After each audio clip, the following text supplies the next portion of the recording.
ವೀಕ್ಷಕರೇ ನಮಸ್ಕಾರ. ಪ್ರತಿಷ್ಠಿತ ಕಂಪನಿಗಳು ಮಾಡುತ್ತಿರುವಂತಹ ದೊಡ್ಡ ದೊಡ್ಡ ಮೋಸವನ್ನ ಬಯಲು ಮಾಡೋದಕ್ಕೆ ಬೆಂಬಲಿಸುತ್ತಿರುವಂತಹ ನಿಮಗೆಲ್ಲರಿಗೂ ಅನಂತ ಪ್ರಣಾಮಗಳು.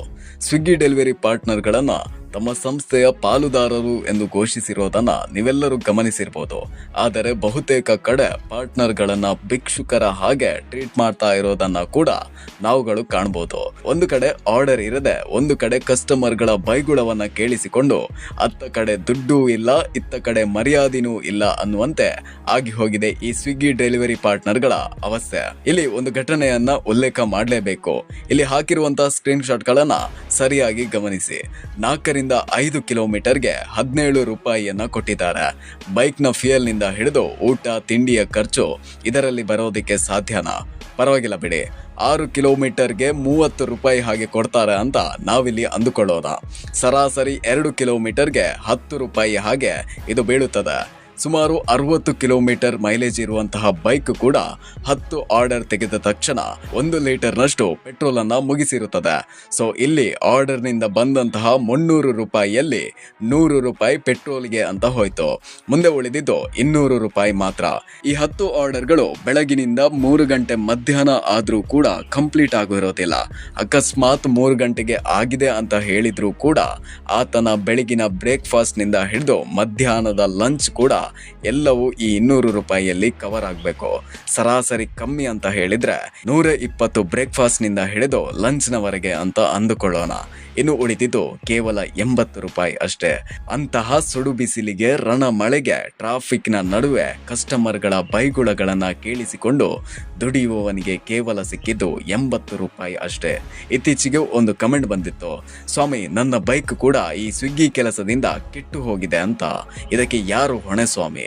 ಬಂಧುಗಳೇ, ವಿಡಿಯೋದ ನಡುವಲ್ಲಿ ಸಣ್ಣದೊಂದು ಮಾತು. ಇನ್ನೇನು 1000 ಸಬ್ಸ್ಕ್ರಿಪ್ಷನ್ ನ ಹತ್ತಿರದಲ್ಲಿದ್ದೇವೆ. ಖಂಡಿತವಾಗಿ ನಿಮ್ಮ ಬೆಂಬಲ ಅಗತ್ಯ ಇದೆ. ನಮ್ಮ ವಿಡಿಯೋ ನಿಮ್ಗೆ ಇಷ್ಟ ಆಗ್ತಿದ್ರೆ ದಯವಿಟ್ಟು ಲೈಕ್ ಮತ್ತು ಸಬ್ಸ್ಕ್ರೈಬ್ ಮಾಡ್ಕೊಳ್ಳೋದನ್ನ ಮರಿಬೇಡಿ. ಇಲ್ಲಿ ಯಾರೂ ಕೂಡ ನಿಮ್ಮ ಇಡೀ ಕಂಪನಿಯ ಲಾಭವನ್ನ ಕಿತ್ತುಕೊಳ್ಳುತ್ತಿಲ್ಲ. ಆದರೆ ಯೋಚಿಸಬೇಕಾಗಿದ್ದಂತಹ ಪ್ರತಿಷ್ಠಿತ ಕಂಪನಿಯ ಮ್ಯಾನೇಜರ್ಗಳಿಂದ ಹಿಡಿದು ಫ್ಲೀಟ್ ಮ್ಯಾನೇಜರ್ ವರೆಗೂ ಕೂಡ ಏನು ಗೆಣಸು ಕೀಳ್ತಾ ಇದ್ದಾರೆ ಅನ್ನೋದು ಗೊತ್ತಿಲ್ಲ. ಅರೆ ಸ್ವಾಮಿ, ನಿಮಗೆ ತಿಂಗಳಿನ ಲೆಕ್ಕದಲ್ಲಿ ಸ್ಯಾಲ್ರಿ ಆಗಿರ್ಬೋದು, ಆದರೆ ದುಡಿಯುವಂತಹ ಪ್ರತಿಯೊಬ್ಬನಿಗೂ ಕೂಡ ಆರ್ಡರ್ ಮೇಲಿನ ಸಂಬಳನೇ ದೊಡ್ಡದು. ಇವರುಗಳ ಕಷ್ಟ ಕೇಳೋದಿಕ್ಕೆ ನಿಮ್ಮಿಂದ ಸಾಧ್ಯ ಇಲ್ಲ ಅಂತ ಹೇಳಿದ್ರೆ ನಿಮಗೆ ರೆಸಿಗ್ನೇಷನ್ ಏನಿದೆ ನೋಡಿ, ಅದನ್ನ ಮರ್ಯಾದೆಯಲ್ಲಿ ಕೊಟ್ಟು ಹೋಗ್ಬೋದು. 10 ಇದ್ದದನ್ನ 20 ಮಾಡಿ ಅಂತ ಕೇಳಿದವರಲ್ಲ, ಅಟ್ಲೀಸ್ಟ್ 15 ರೂಪಾಯಿ ಮಾಡಿ ಅಂತ ಕೇಳಿದಾಗ್ಲೂ ಕೂಡ ನಿಮಗೆ ಇದನ್ನ ಮಾಡೋದಿಕ್ಕೆ ಸಾಧ್ಯ ಇಲ್ಲ ಅಂತ ಹೇಳಿದ್ರೆ ಯಾವ ಶೋಭೆಗೆ ನೀವು ಇಂತಹ ಒಂದು ಬ್ರಾಂಚ್ ಅನ್ನ ಇಟ್ಟುಕೊಂಡು ಇಲ್ಲಿ ಜನರ ಹೊಟ್ಟೆಯ ಮೇಲೆ ಹೊಡಿತಿದ್ದೀರಾ ಅನ್ನೋದು ನನಗಂತೂ ಅರ್ಥ ಆಗ್ತಾ ಇಲ್ಲ. ಇಲ್ಲಿ ಕೇವಲ ರೈಡರ್ಸ್ ಗಳಿಗೆ ಅನ್ಯಾಯ ಆಗ್ತಾ ಇರೋದಲ್ಲ, ಇದರ ಜೊತೆಗೆ ಗ್ರಾಹಕರಿಗೂ ವಂಚನೆ ಮಾಡ್ತಿದೆ ಈ ಡೆಲಿವರಿ ಕಂಪನಿಗಳು. ವಿಶೇಷ ಏನು ಅಂತ ಹೇಳಿದ್ರೆ ಗ್ರಾಹಕರ ಬಳಿ 80 ರಿಂದ 90 ರೂಪಾಯಿ ಚಾರ್ಜ್ ಮಾಡಿಕೊಂಡು ರೈಡರ್ಸ್ ಗಳಿಗೆ ಕೇವಲ 17 ರಿಂದ 18 ರೂಪಾಯಿಯನ್ನ ಕೊಟ್ಟು ಜನರಿಗೆ ಪಂಗನಾಮವನ್ನ ಹಾಕ್ತಿದೆ ಈ ಕಂಪನಿಗಳು. ಸಾಕ್ಷಿಗಳಾಗಿ ಇಲ್ಲಿ ಬರುತ್ತಿರುವಂತಹ ಸ್ಕ್ರೀನ್ ಶಾಟ್ ಗಳನ್ನ ದಯವಿಟ್ಟು ಗಮನವಿಟ್ಟು ನೋಡಿಕೊಳ್ಳಿ. ಮುಂದೆ ಡಿಡಕ್ಷನ್ ಗಳ ಬಗ್ಗೆ ಮಾತಾಡೋಣ. ಯಾವುದೇ ಪ್ರೈವೇಟ್ ಕಂಪನಿಗಳಲ್ಲೂ ಕೂಡ ಈ ರೀತಿಯಾದಂತಹ ವಾರದ ಸಂಬಳದಲ್ಲಿ ಡಿಡಕ್ಷನ್ ಗಳನ್ನ ನಾವು ಎಲ್ಲೂ ಕೂಡ ಕಾಣೋದಿಲ್ಲ. 1000ಕ್ಕೆ 500 ರೂಪಾಯಿಯನ್ನ ಡಿಡಕ್ಟ್ ಮಾಡಿದ್ರೆ ಉಳಿದದ್ದೆಷ್ಟು ಸ್ವಾಮಿ? ಇನ್ನು ಬಹಳಷ್ಟು ಜನರ ಪ್ರಶ್ನೆ ಕೂಡ ಇದೆ, ನಮಗೆ ಡಿಡಕ್ಟ್ ಅನ್ನ ಮಾಡ್ತಾರೆ ಆದರೆ ಬ್ಯಾಗ್ ಗಳನ್ನ ಕೊಟ್ಟಿಲ್ಲ, ಶರ್ಟ್ ಗಳನ್ನ ಕೊಟ್ಟಿಲ್ಲ ಅನ್ನೋದು. ಇದಕ್ಕೆ ಹೊಣೆ ಯಾರು ಕೂಡ ಇಲ್ಲ ಅಂದಾಗ ಇಂತಹ ಕಂಪನಿಗಳು ಜನರಿಗೆ ಬೇಕಾ ಅನ್ನೋದೇ ನನ್ನ ಪ್ರಶ್ನೆ. ನಿಮ್ಮ ಕಂಪನಿ ಏನು ನಮಗೆ ಭಿಕ್ಷೆಯನ್ನ ಹಾಕ್ತಾ ಇಲ್ಲ, ನಾವು ದುಡಿದಿದ್ದಕ್ಕೆ ಸರಿಯಾದ ಮೊತ್ತವನ್ನ ಕೇಳ್ತಿದ್ದೇವೆ ಅಷ್ಟೇ. ಇದಕ್ಕೆ ಪೊಲೀಸ್ ಕಂಪ್ಲೇಂಟ್ ಕೊಡುವಂತಹ ನೀಚರುಗಳು ನೀವುಗಳು ಮಾಡಿದ್ದ ಅನ್ಯಾಯದ ವಿರುದ್ಧ ಸಿಡಿದೆದ್ದ ಸ್ವಿಗ್ಗಿ ರೈಡರ್ಸ್ಗಳು ಮಾಡಿದ್ದಂತಹ ಒಂದೇ ಒಂದು ಮುಷ್ಕರಕ್ಕೆ ನಿಮ್ಮ ಕಂಪನಿಯ ಲಕ್ಷ ನಷ್ಟಕ್ಕೆ ನೀವೇ ಹೊಣೆಯಾಗುವಂತೆ ಮಾಡಿದ್ದರು. ಯಾವುದೋ ಊರಿನಿಂದ ಬಂದು ಇಲ್ಲಿನ ಜನರಿಗೆ ತೊಂದರೆ ಕೊಟ್ರೆ ಬಿಡ್ತಾರೆ ಅಂತ ಅನ್ಕೊಂಡ್ರ? ಪ್ರತಿಯೊಬ್ಬರು ಕೂಡ ಬುದ್ಧಿವಂತರೇ ಸ್ವಾಮಿ. ನೀವಂದುಕೊಂಡಂತೆ ಇಲ್ಲಿ ಯಾರು ಕೂಡ ಅನ್ಎಜುಕೇಟೆಡ್ಸ್ಗಳು ಇಲ್ಲ. ದೊಡ್ಡ ದೊಡ್ಡ ಕಂಪನಿಗಳಲ್ಲಿ ಕೆಲಸ ಮಾಡುವಂತಹ ಹಲವಾರು ಜನ ಈ ಸ್ವಿಗ್ಗಿಯಲ್ಲಿ ದುಡಿತಾ ಇದ್ದಾರೆ ಅನ್ನೋದನ್ನ ಮರೆತು ಹೋದಂತೆ ಕಾಣ್ತಾ ಇದೆ. ನೆನಪಿನಲ್ಲಿಟ್ಟುಕೊಳ್ಳಿ, ಸ್ವಿಗ್ಗಿಯ ಹೋರಾಟದಲ್ಲಿ ವಿದ್ಯಾವಂತರು ಕೂಡ ಇದ್ದಾರೆ. ಒಂದು ಕ್ಷಣ ಯೋಚಿಸಿ, ಎಲ್ಲರೂ ಲಾಗೌಟ್ ಮಾಡಿ ಬೇರೆ ಕಂಪನಿಗೆ ದುಡಿಯೋದಿಕ್ಕೆ ಅಂತ ಹೊರಟ್ರೆ ಮಂಗಳೂರಿನಲ್ಲಿ ಸ್ವಿಗ್ಗಿ ಇತ್ತು ಅನ್ನೋದು ಕೂಡ ಇತಿಹಾಸದಲ್ಲೂ ಕಾಣೋದಿಲ್ಲ. ನಿಮಗೆ ನಾಚಿಕೆ ಕೇಡು. ಮುಂದೆ ಸೆಂಟ್ರಲ್ನಿಂದ ನಿಮ್ಮ ಬಳಿ ಪ್ರಶ್ನೆ ಕೇಳಿದ್ರೆ ನಿಮ್ಮ ಬಳಿ ಉತ್ತರವಿದೆಯೇ? ಒಬ್ಬರ ಸಮಸ್ಯೆ ಆಗಿದ್ರೆ ಬಿಟ್ಟು ಬಿಡ್ಬೋದು, ಆದರೆ ದುಡಿಯುವಂತಹ ಕಾರ್ಮಿಕನಿಗೆ ದುಡಿಮೆಯೇ ದೇವರು. ಅದರಲ್ಲಿಯೂ ಕೂಡ ಬಹಳಷ್ಟು ಜನರ ಸಂಸಾರ ನಡೆಯುವುದು ಇದೇ ಕೆಲಸದಲ್ಲಿ ಅನ್ನುವಂತಹ ಅಲ್ಪ ಜ್ಞಾನ ಇಲ್ಲದಂತಹ ಇಂತಹ ಅಧಿಕಾರಿಗಳನ್ನು ಇಟ್ಟುಕೊಂಡು ಯಾವ ರೀತಿ ದುಡಿಬೇಕು ಸ್ವಾಮಿ? ಎಸಿಯಲ್ಲಿ ಕುಳಿತುಕೊಂಡು ಮಾತನಾಡುವವನಿಗೆ ಈ ರೀತಿಯಾದಂತಹ ಕಷ್ಟ ಅರ್ಥ ಆಗೋದಿಕ್ಕೆ ಸಾಧ್ಯ ಇಲ್ಲ. ನೀವಂದುಕೊಂಡಿದ್ದೀರಾ ಇವರುಗಳು ಭಿಕ್ಷೆ ಬೇಡುತ್ತಿದ್ದಾರೆ ನಿಮ್ಮ ಬಳಿ ಅಂತ?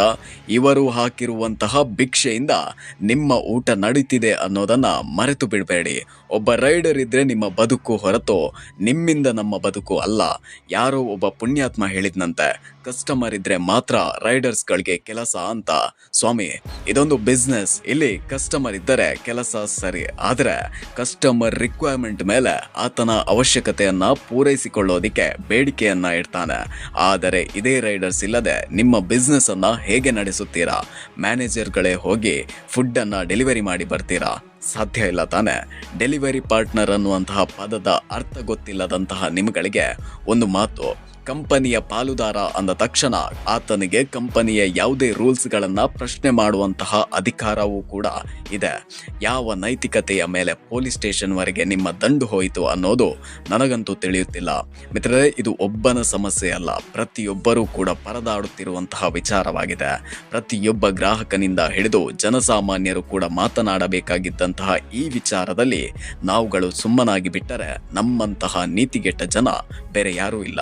ಒಗ್ಗಟ್ಟಿನಲ್ಲಿ ಬಲವಿದೆ ಅನ್ನುವಂತಹ ಗಾದೆಯಂತೆ 4 ರಿಂದ 5 ದಿನ ಲಾಗೌಟ್ ಮಾಡಿ ಇಟ್ಟರೆ ಇವರುಗಳ ಬುದ್ಧಿ ದಾರಿಗೆ ಖಂಡಿತವಾಗ್ಲೂ ಬರುತ್ತೆ. ಇವತ್ತು 5-10ಕ್ಕೆ ದುಡಿಯುವವರು ನಾಳೆ ದಿನ 15 ರಿಂದ 20 ರೂಪಾಯಿ ತನಕ ಕೂಡ ದುಡಿಬಹುದು.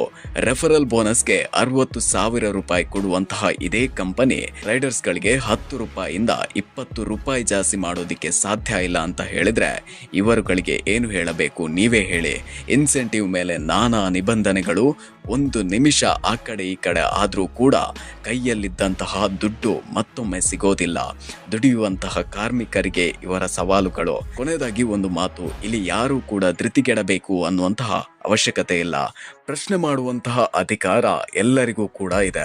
ಪ್ರಶ್ನೆ ಮಾಡಿ, ಖಂಡಿತವಾಗಿಯೂ ಒಂದಲ್ಲ ಒಂದು ದಿನ ಉತ್ತರ ಸಿಕ್ಕೇ ಸಿಗುತ್ತದೆ. ಎಲ್ಲಿಯವರೆಗೆ ನಿಮ್ಮ ಹೋರಾಟ ಇರುತ್ತದೆಯೋ ಅಲ್ಲಿಯವರೆಗೆ ನಮ್ಮ ಬೆಂಬಲ ಖಂಡಿತವಾಗಿಯೂ ಇದ್ದೇ ಇರುತ್ತದೆ ಅನ್ನುವಂತಹ ಮಾತಿನೊಂದಿಗೆ ಈ ವಿಡಿಯೋವನ್ನ ಎಂಡ್ ಮಾಡ್ತಾ ಇದ್ದೀನಿ. ಧನ್ಯವಾದಗಳು. Like, share, comment, subscribe. My I go now?